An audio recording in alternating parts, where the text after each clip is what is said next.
As we continue in Module 2 with the theme being search strategies, it's important that we equip you with several different databases that you can search or use to find the best evidence-based manuscripts or research articles. So our next stop is going to be Google Scholar. I didn't really learn about Google Scholar until I was actually completing my dissertation. So it is a component of Google.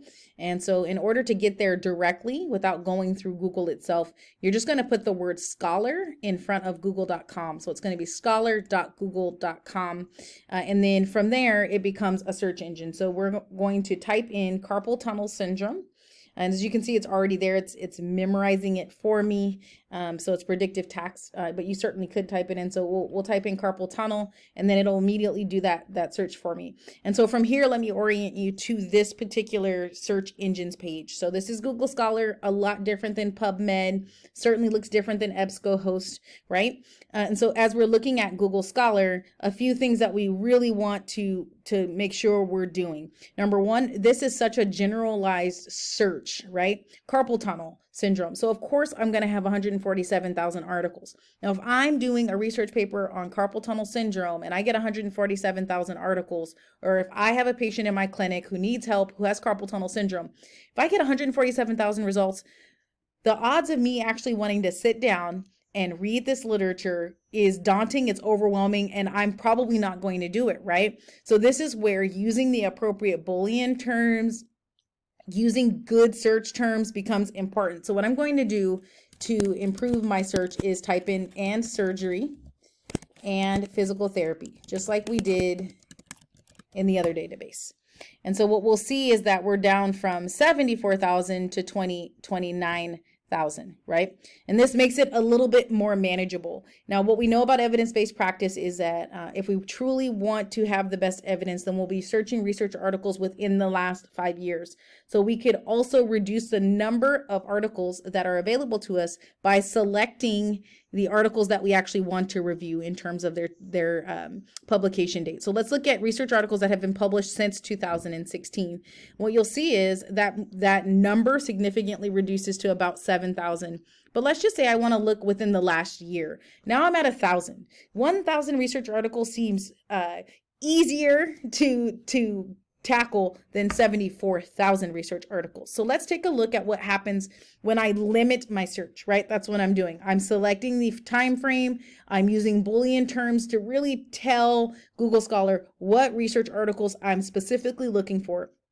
And so the dark blue will represent the title of the research article. The green is always going to represent the article information. So most often it's going to have the author, and then secondarily it's going to have the journal that it was published in. And one of the cool things that I like about Google Scholar is, let's say we know this author is known for publishing carpal tunnel syndrome research articles, and so if we click on that author, then we can look at all of their research articles, which can be very helpful when we're writing a critical appraisal topic. But let's go back and let's talk about other things that are on this page.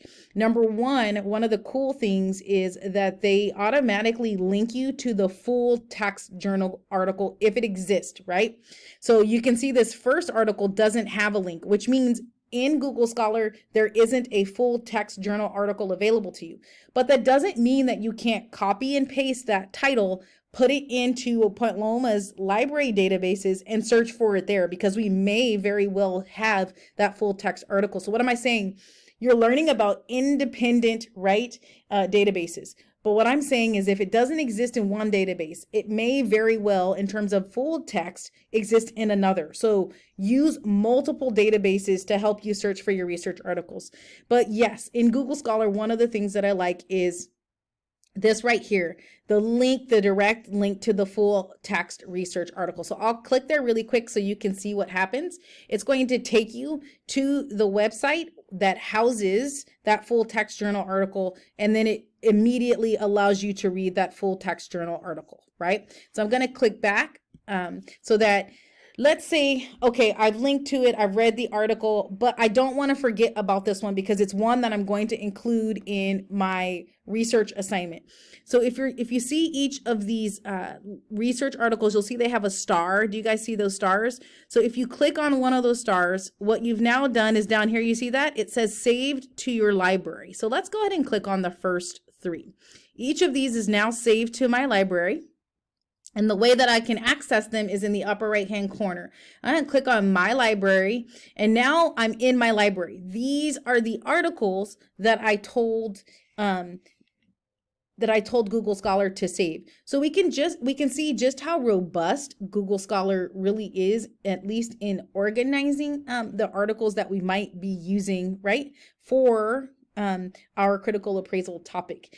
So if I go back here and I click on Google Scholar and I search carpal tunnel all over again, and I come back here, there are other things that are extremely beneficial to us, and we'll talk about this more when we get into module 3 and 4, and we're teaching you how to save your citations using a reference library. But you certainly could click here to get the actual citation so that you could copy and paste that into the draft of your paper. Again, you can limit it by the time that it's published. So I hope this is helpful. It's just another database that you can use as you're searching for research articles, either for your critical appraisal topic in this class, certainly for your thesis and or your capstone project if you're in the Masters of Science in Kinesiology. So just another database that you can use and put in your toolbox.